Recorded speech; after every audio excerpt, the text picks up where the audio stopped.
Welcome to another deep dive, everybody. And today we're looking at something really, really heavy. Yeah. We're going to be talking about the Malibu wildfires. Right.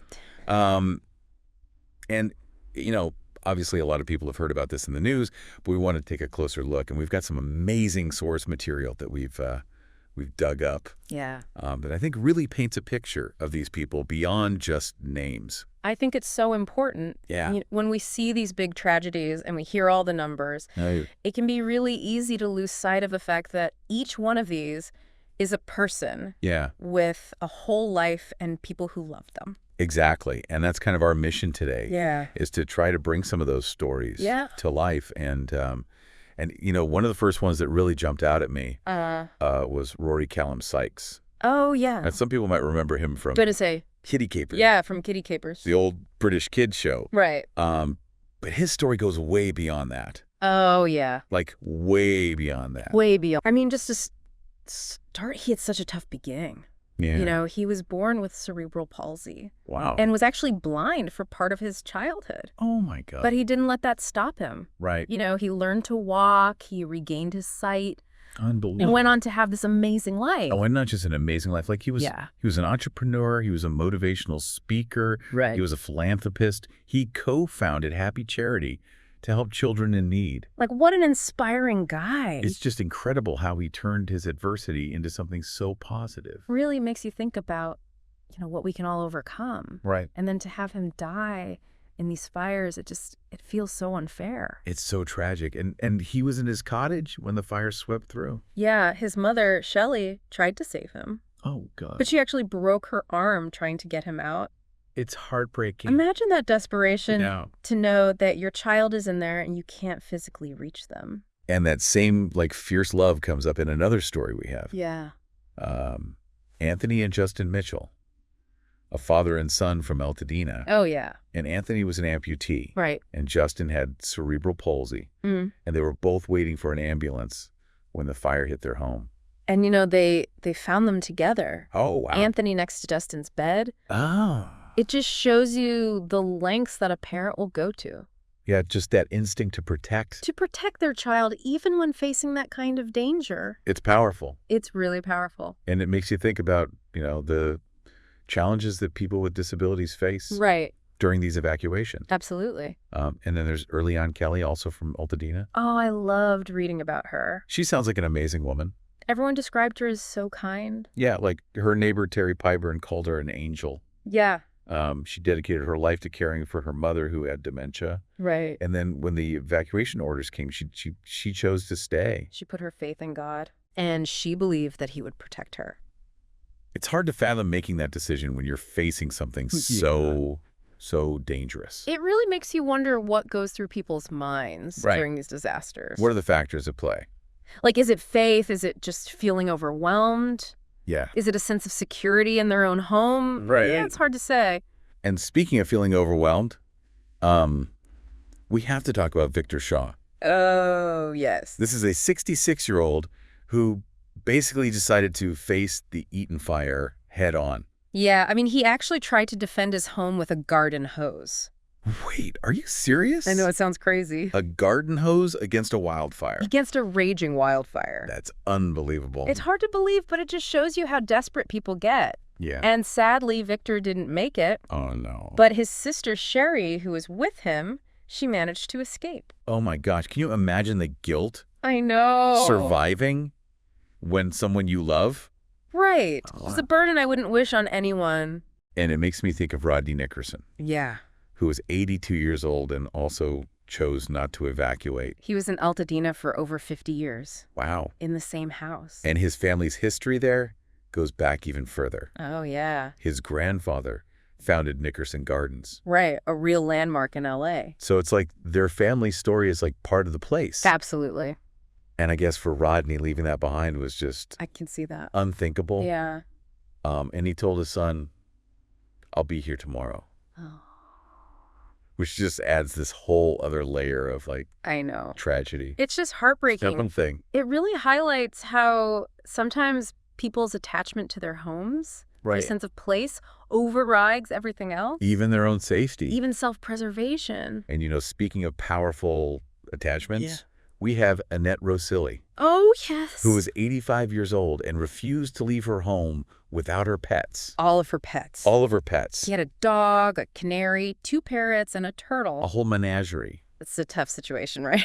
Oh, I know. Because we see this so often. Yeah. People torn between their own safety and their animals. And for a lot of people, that bond is just... It's unbreakable. You can't break it. Yeah.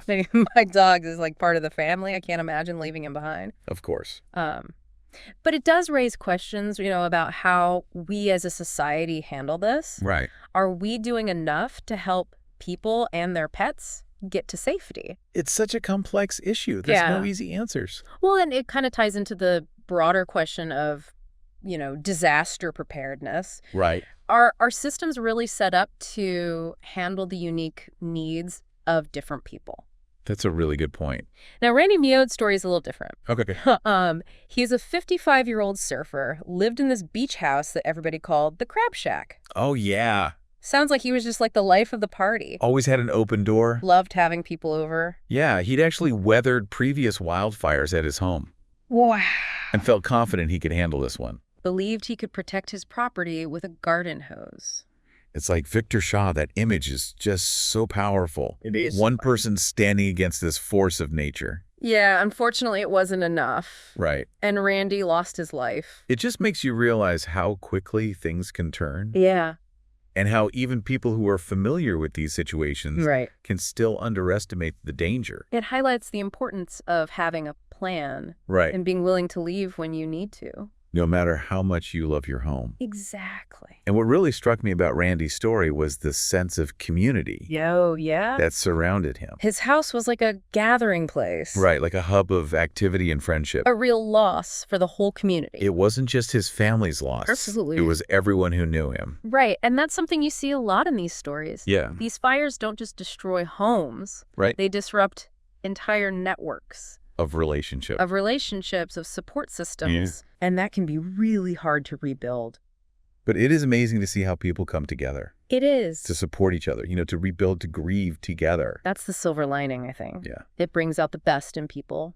It's like this reminder that even in the darkest times, we're not alone. There's strength in those connections. In those shared bonds. Yeah. And as we've been talking about these stories, I keep thinking back to Rory Callum Sykes. Oh, yeah? His life was all about overcoming challenges. Absolutely. About finding joy and purpose despite the obstacles. Mm-hmm.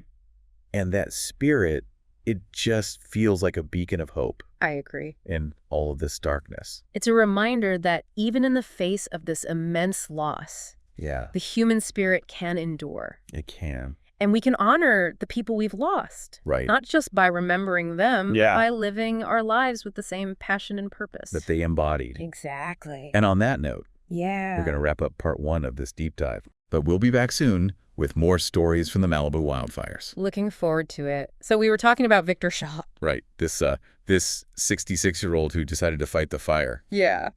With a garden hose. With a garden hose? Can you imagine? It's just incredible, right? Just the sheer desperation. Yeah, just like I'm going to stand here and fight this thing with my garden hose. Like a David and Goliath kind of story. It really is. But sadly, it didn't end well for Victor. Right. He didn't survive. But his sister Sherry did. Oh, wow. She was with him at the time, and she managed to get out. Wow. Can you imagine that? I know, just the trauma of that. Like surviving when your loved one doesn't. Yeah, it's unimaginable. It really makes you think about, what we would do in that situation. I know. You never know how you're going to react. Right. Until you're faced with something like that. Exactly. And it brings to mind another story we have. Okay. Rodney Nickerson, who was 82 years old. And also chose not to evacuate. Yeah, he had been in his home in Altadena for over 50 years. Wow. And his family actually had roots in the area going back even further. Really? His grandfather founded Nickerson Gardens. Oh, wow. So they've got like a real... It's like a landmark in L.A. Yeah, like a legacy there. Yeah, a real sense of history. Yeah, I guess for Rodney, leaving that behind was just... Yeah, I can understand that. Like, how do you even begin to pack up a lifetime of memories? And his last words to his son were, "I'll be here tomorrow." It just breaks my heart. I know. It's just this added layer of irony and tragedy. It really shows how strongly people can feel tied to their homes. Yeah, like that sense of place, it can be so powerful. Absolutely. And speaking of powerful attachments, we have Annette Rosilli.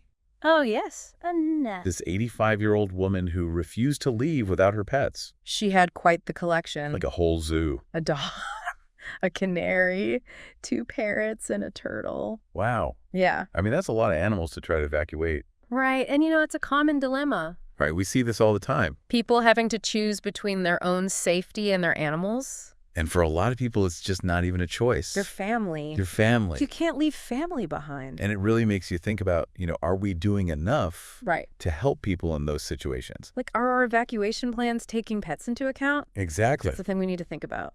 And then there's Randy Miod. Oh, yeah, Randy. This surfer dude who lived in this beach house called the Crab Shack. He sounds like he was a real character. Total character. Loved to have people over. A real free spirit. Always had an open door policy. Yeah, he had actually been through wildfires before at his home. Oh, wow. So he was no stranger to the danger. And he actually thought he could handle this one, too. Really? He thought he could protect his property with a garden hose. It's like Victor. No, it's that same kind of... Just that incredible, defiance. Yeah, I can stand up to this. Yeah. But unfortunately, nature is a powerful force. It is. And Randy lost his life. It's a reminder that even experienced people can underestimate these fires. And it's so important to have an evacuation plan. Absolutely. And to be ready to leave. When it's time to go. No matter how attached you are. To your home or your possessions. Yeah, and what I thought was really interesting about Randy's story. Yeah. Was the sense of community that surrounded him. Oh, yeah. His house was like this gathering place. Like a hub. Right, everyone knew him and loved him. So his loss was felt by a lot of people. It wasn't just his family. It was a community loss. Exactly. And, it's interesting how these fires, they don't just destroy homes. Right. They destroy communities. They disrupt these networks. Relationships. Of support. It's like tearing apart the fabric of a place. It really is. And rebuilding that takes time. It does. And effort and a lot of heart. But you do see it happen. You do. People come together. They do. They help each other. They support each other. They grieve together. It's really beautiful to see. It is. It shows the resilience of the human spirit. And it reminds me, as we've been talking about all these stories, yeah, I keep going back to Rory Callum Sykes. Oh, yeah, Rory. His life was all about overcoming challenges. Absolutely. Finding joy and purpose. Despite the odds. Yeah, and it just feels like his story is like a light. A beacon of hope. Yeah, in all of this darkness. It's a reminder that even in the face of tragedy, right, we can find a way forward. Right. We can honor the people we've lost. By living our lives to the fullest. Exactly, by embracing that same spirit of resilience and determination. I love that, and I think that's a perfect place to pause for today. Okay. But we'll be back soon to continue our exploration of these stories. I'm looking forward to it. It's a powerful thought, isn't it? It really is. Yeah. What would you grab? Yeah. If you only had, 5 minutes to get out. Right. What's most important? Who would you make sure was safe? It really makes you examine your priorities. Yeah. And thinking about all these different types of loss. Yeah. Randy Miod's story with his house being this gathering place. Right. Really got me thinking about the loss of community. Yeah, that's something that's often overlooked. I mean, Yeah. It's not just the physical structures. It's Yeah. the social fabric. The connections. The relationships. Like the support systems. all those little interactions. Right. The everyday things that make up a community. And those can be really hard to rebuild. They can. It takes time. It does. It takes effort, and it Yeah. takes a lot of heart. But we do see it happen. We do. Time and time again. People come together. They help each other. They offer comfort. They share what they have left. It's really inspiring to see. Yeah, it's like these tragedies bring out Yeah. the best in humanity. The compassion, the generosity. The willingness to step up and help. Absolutely. It's a reminder that even when things are at their worst, Yeah. we're not alone. We're all in this together. There's strength in those connections. In our shared humanity. And those connections are what give us the resilience Right. to face these challenges, to pick up the pieces and rebuild. To find hope amidst the ashes. And, as we've been talking about all these stories, Yeah. I keep thinking back to Rory Callum Sykes. Oh, Rory. His life was all about overcoming obstacles, Absolutely. about finding joy and purpose. Despite the challenges. And that spirit, it just feels like a beacon of hope I agree. in all of this. It's a reminder that even in the face of loss, The human spirit can endure. We can find ways to honor the people we've lost. Yeah. Not just by remembering them, but by living our lives with the same passion and purpose and resilience that they embodied. And I think that's a perfect note to end on. I agree. You know, as we wrap up this deep dive into the Malibu wildfires. Yeah. We hope you'll take these stories with you. Remember these individuals, their lives, their love. Yeah, and the lessons they teach us. About human connection and resilience and the enduring strength of the human spirit. Beautifully said. Thanks for joining us, and we'll see you next time for another deep dive.